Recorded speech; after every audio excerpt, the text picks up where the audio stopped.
Ayun, magandang araw at siyempre maulan pala na araw sa ating lahat mga kaibigan.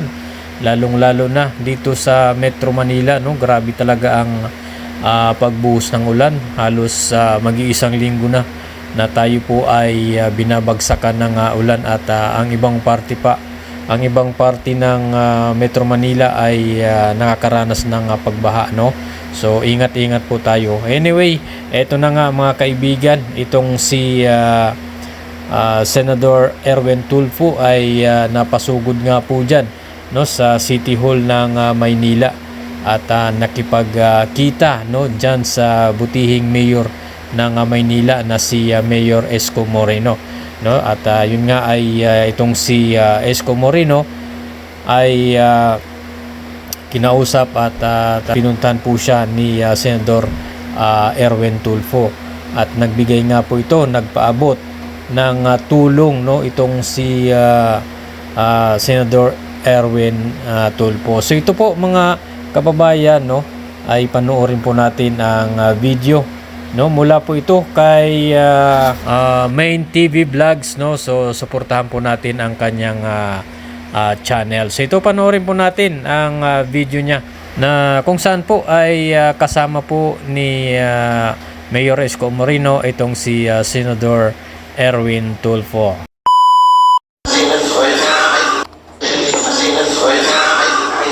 Ladies and gentlemen, our Honorable Mayor Francisco Isko Moreno Dumagoso and Senator Erwin Tulfo na naglagay po sa lungsod ng Maynila ng 1,000 stocks for rights. Siyempre kasama rin po natin Congressman Ernest Janicio and Congressman Erwin Tia. Anyway, magandang hapon sa inyo. Nais namin ipabalita sa ating mga taga-lungsod ng Maynila. Kanina po umaga ay tumawag po si Senator Erwin Tulfo at siya ay magdadala ng tulong sa syudad. At ito na nga po, 1,000 kaban at mga botelyang malilinis na inuming tubig para sa ating mga taga-lungsod. At bibigay ko muna yung floor kay Senator Erwin. Okay, wala naman po, Mayor, siyempre. Kailangan natin tulungan at mag-declare ng ng lungsod. Naisip natin ng Manila lagi po sa nabaha.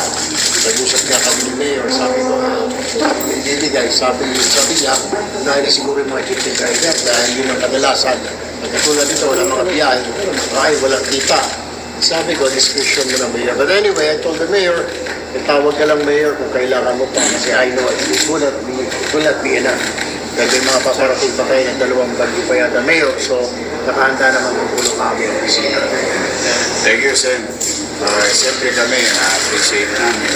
Nagulat nga kami, since kaninang baga, namin nag-donate, tulong, gamot, gamit, no? At itong mga congressman natin, sila naman, tumutulong na rin sa kanilang distrito.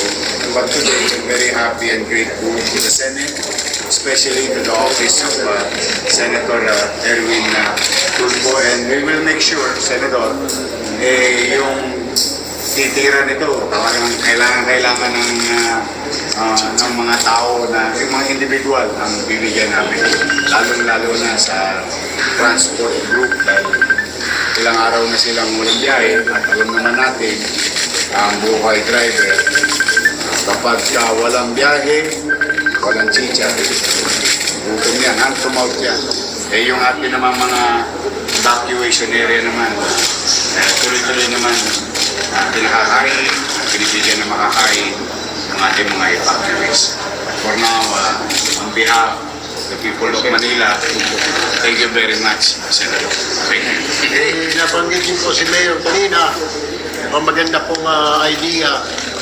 Wala po yata tayong bill o batas. Sabi ni Mayor, baka matulungan na po ako ng buong Metro Manila magkaroon ng drainage plan. Master plan. Ang Maynila meron ng Quezon City. Kailangan siguro sundan ng ibang mga lungsod para ika nga tutugma, para isaing daluyan ng tubig hindi kung saan-saan. So maganda ho yung Mayor, gagawin ko natin yan next week. Ipapile po natin ang panukalang batas na yan para recognize all cities na magkaroon ng master drainage plan para magkakabit-kabit po at makapunta sa Manila Bay. Maganda po yan. Thank you po. Thank you, Senator. Para nasa gano'n naman, yung mga drainage namin nagkakausap-usap at magkita na sa intersection. Once and for all. It may take time to develop, but if there is guide for everyone, whether the DPWH, MMDA, or local, mag-iisa na lang yung galawan in synchrony. We're very excited for that. And I think in the long term, the next generation will not suffer the same thing that we are suffering right now, lalong-lalo na sa mga mag-aaral. Ano na lang nagiging parang vicious cycle, perennial. Mga paulit-ulit, taon, ang tagulan, sa hirapan, sayang din yung pag-aaral ng mga bata. Kung lagi na lang ang baha. Kawawa din naman, hindi naman fragman yung mga estudyante natin. Nalangoy na lang isa pa. So, wala kang nakuha ng panalo. So the best way to do talaga is to really give time. I think there is a need for enabling law sa pamumuno ni Senator Erwin Tulfo. Hopefully, lahat makapagtuloy. Thank you, sir. Ano lang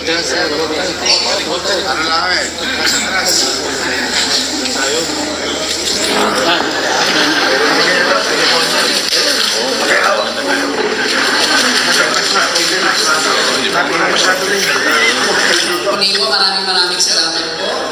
Ang buong lungsod ng Maynila po sa pamanan ng ating pinamakalan na Alcalde Francisco Isko Moreno de Bagoso ay nagpapasalamat po sa ating pinamahal na Senator Erwin Tulfo.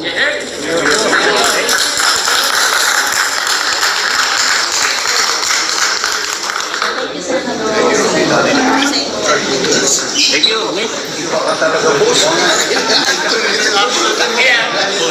LPG President yan dati, galing Maynila yan. Thank you.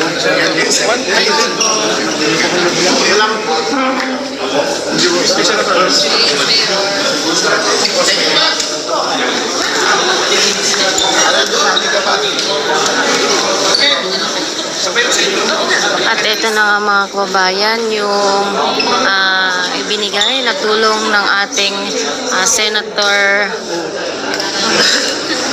Erwin Tulfo. Mga kababayan.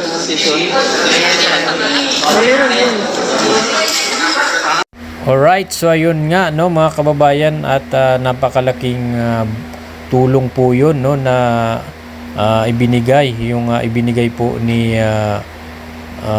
Senator Erwin Tulfo no, so dito sa mga taga Maynila no, or sa mga drivers, lalo na sa mga driver na ayon nga kay Yorme ay ilang araw na rin pong hindi po nakakapagbiyahe dahil nga po no, siguro sa panahon na laging naulan at pagdulot po ng pagbaha. So yun lamang po mga kaibigan, mga kababayan, maraming salamat po.